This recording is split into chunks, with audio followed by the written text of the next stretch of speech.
Halo teman-teman, jumpa lagi dengan saya Faisal dari Codingers. Hari ini kita akan belajar tentang konsep decision tree atau yang banyak dikenal dengan pohon keputusan. Decision tree ini adalah proses pemetaan mengenai alternatif-alternatif pemecahan masalah yang dapat diambil dari masalah tersebut. Jadi konsep dari decision tree ini sebenarnya adalah mengubah tumpukan data menjadi sebuah pohon keputusan yang merepresentasikan aturan-aturan dari sebuah keputusan. Seperti apa bentuk dari struktur pohon keputusan ini? Seperti ini contohnya. Pohon ini menunjukkan faktor-faktor kemungkinan atau probabilitas yang akan mempengaruhi alternatif-alternatif keputusan. Selain itu, pohon ini juga menunjukkan estimasi hasil akhir yang akan didapat bila kita mengambil alternatif keputusan. Jadi, apapun yang kita pilih, itu sudah menunjukkan alternatifnya apa.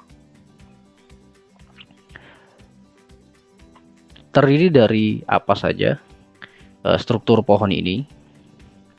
Yang pertama adalah root node.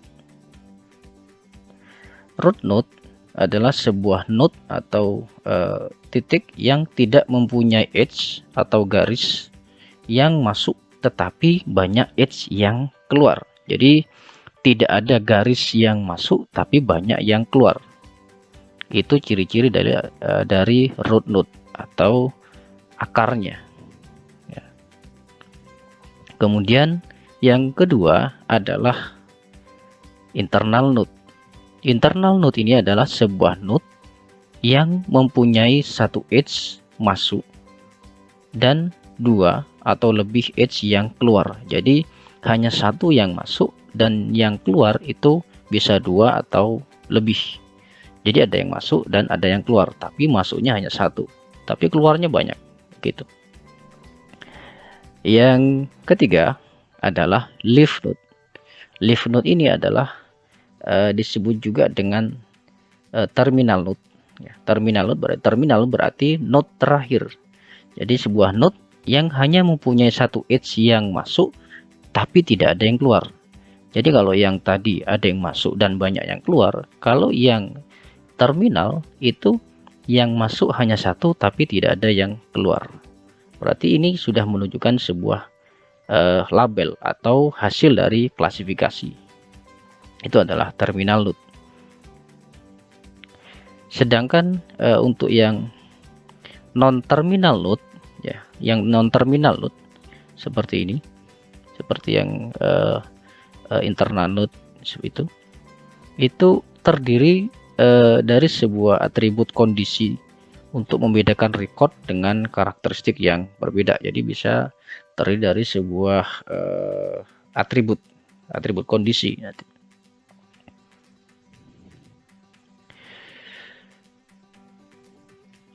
Ini adalah contoh dari data yang bisa kita terapkan untuk diproses dengan menggunakan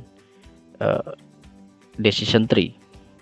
Jadi di sini sudah ada beberapa contoh data, ada kolom refund, ada marital status, kemudian ada taxable income dan cheat. Nah, cheat ini adalah kolom klasifikasinya atau kelasnya. Jadi target kita nanti adalah ke kolom yang terakhir ini. Kalau kita terapkan ke decision tree, sekarang kita tunjukkan. Kita awali dengan kolom refund dulu. Kolom refund dulu. Nah, kalau kita lihat kolom refund di sini, kolom refund ini adalah kategorikal. Kalau kita lihat kelompok datanya itu ada dua, yaitu yes dan no saja. Jadi kalau tidak yes, ya no. Berarti garis atau garis yang keluar dari refund ini, jadi root node-nya ini, root node-nya refund ini sebagai root node, garis yang keluar dari Rifan itu hanya ada dua, yaitu yes dan no. Tapi masalahnya sekarang kita lihat, kalau yes itu apakah sudah menghasilkan sebuah kelas atau tidak. Kita coba lihat sekarang yang yes dulu. Yang yes, kita coba lihat data yang yes. Untuk yang yes, yang pertama ini hasilnya adalah no. Kemudian kita lihat yang kedua, yes, Rifannya yes, di sini juga no. Kemudian yang ketiga, di sini yes, hasilnya juga no. Berarti dari contoh data ini, setiap Rifan sama dengan yes, hasilnya adalah no. Berarti dapat kita tarik kesimpulan, untuk garis yes, hasilnya adalah no.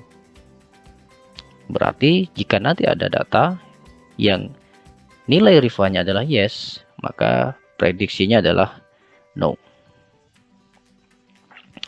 Kemudian yang kedua, untuk garis yang kedua di sini, untuk cabang yang kedua berikutnya adalah no. Untuk data no. Untuk data no, di sini kita lihat no, hasilnya no. Kemudian di sini no, ternyata ada yang yes. Di sini no, coba ada yang yes. Berarti untuk yang no, ada yang yes dan ada yang no. Berarti kita tidak bisa langsung memberikan sebuah prediksi atau sebuah klasifikasi bahwa hasilnya adalah yes atau no. Nah, jika kondisinya seperti ini, maka di decision tree harus melihat kondisi yang lainnya. Nah, kondisi lainnya kita coba dengan menggunakan kolom marital status. Jadi jika Rifannya no, lihatlah kondisi yang lain. Kondisi yang lain di sini adalah status pernikahan. Nah, untuk status pernikahan di sini, ini kalau kita lihat itu ada tiga kelompok data, yaitu single, married, dan divorce. Jadi garisnya ada tiga. Tapi di sini saya jadikan dua saja. Kenapa? Karena saya anggap single dan divorce itu sama-sama jomblo gitu ya. Jadi hanya married yang tidak jomblo. Berarti garisnya saya bagi jadi dua, yaitu married dan single atau divorce. Apakah boleh seperti ini? Boleh saja. Atau misalkan nanti kita bagi jadi tiga, boleh nggak? Boleh saja. Dengan data yang semakin banyak itu masih dimungkinkan. Nah, sekarang kita lihat yang merit. Untuk setiap kolom Rifan yang no dan marital statusnya adalah merit, hasilnya adalah kita lihat di sini no. Untuk yang no, kemudian merit, no, di sini merit, hasilnya adalah no juga. Kemudian di sini no, merit, dan hasilnya adalah no. Berarti dapat dipastikan bahwa setiap Rifannya sama dengan no dan marital statusnya adalah merit, maka hasilnya adalah no. Begitu. Kemudian sekarang yang kasus yang kedua, yaitu yang single atau yang jomblo. Sekarang kita lihat yang jomblo. Yang no, kemudian single. Di sini no. Yang no, divorce, ternyata ada yang yes. Berarti ada yang no, ada yang yes. Berarti kita harus melihat kondisi yang lain lagi. Nah, kondisi terakhir yang belum kita lihat adalah taxable income. Nah, untuk jenis data yang berupa angka, baik discrete maupun continuous seperti ini, itu bisa kita kelompokkan lebih besar, lebih kecil. Jadi tidak perlu kita buat cabangnya banyak di sini. Ada 125, ada 100, ada 80, ada 120. Wah, jadi tidak terhingga nanti.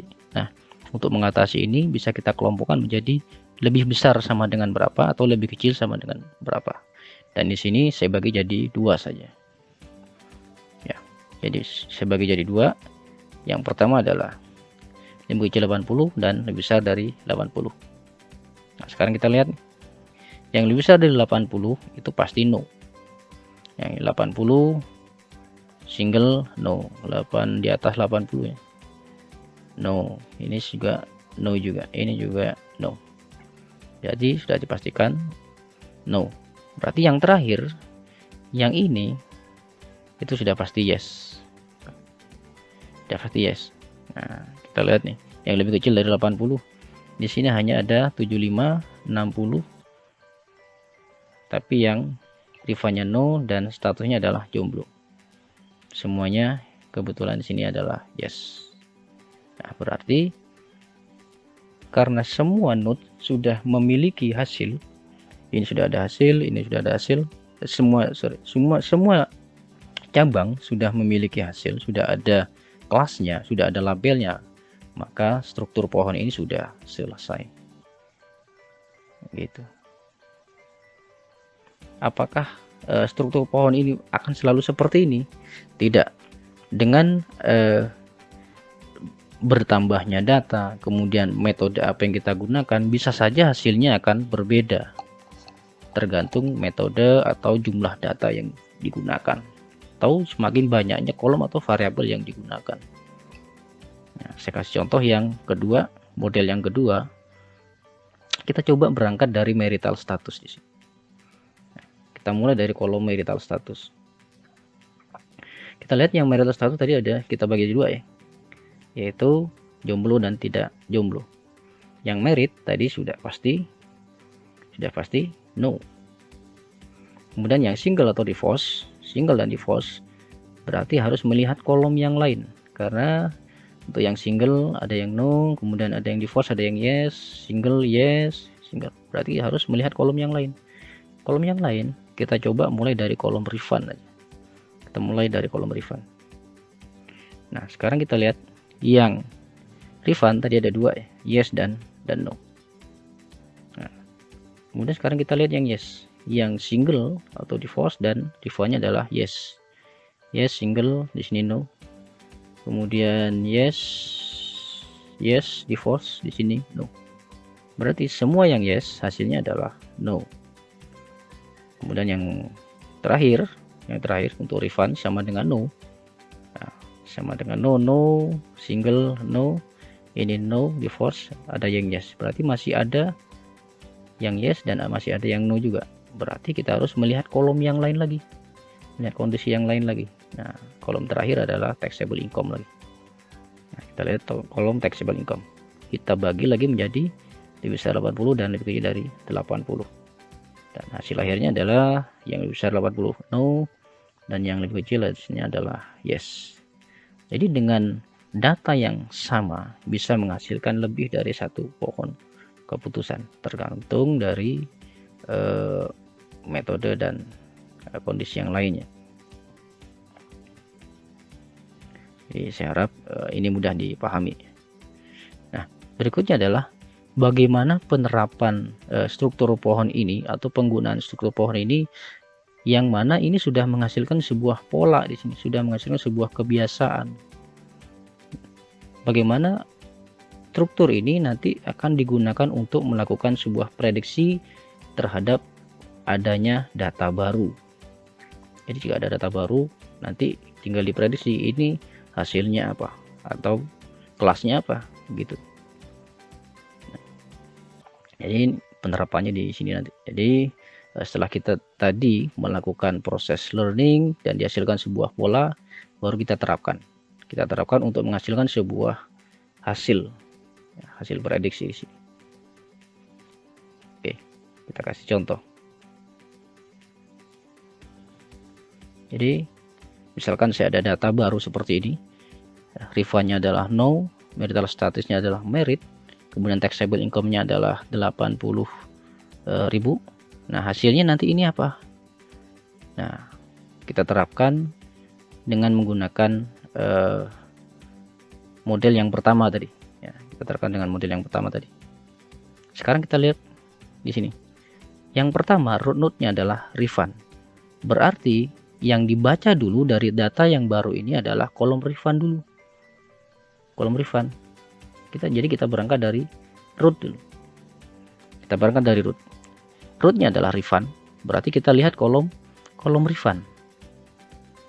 Nah, di kolom refund, kita lihat di kolom refund di data baru itu nilainya adalah no. Berarti cabang yang dipilih adalah no. Berarti algoritmanya adalah if refund sama dengan no, then apa gitu. Nah, Ternyata jika rifanya sama dengan no, maka kita harus melihat kondisi yang lain di sini. Nah, kondisi yang lain tersebut adalah marital status. Berarti if Rifan sama dengan no and marital status sama dengan apa di sini? Ternyata marital statusnya adalah married, berarti married. Ternyata di sini sudah menghasilkan sebuah label atau sebuah prediksi atau sebuah klasifikasi. Hasilnya adalah no. Berarti data baru tersebut hasilnya adalah no. Oke, mudah ya teman-teman ya. Oke, semoga mudah dipahami.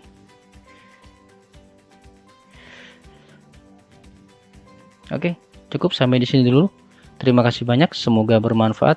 Subscribe ya, subscribe, jangan lupa like jika suka dan dislike jika tidak suka, dan jangan lupa untuk di share. Terima kasih.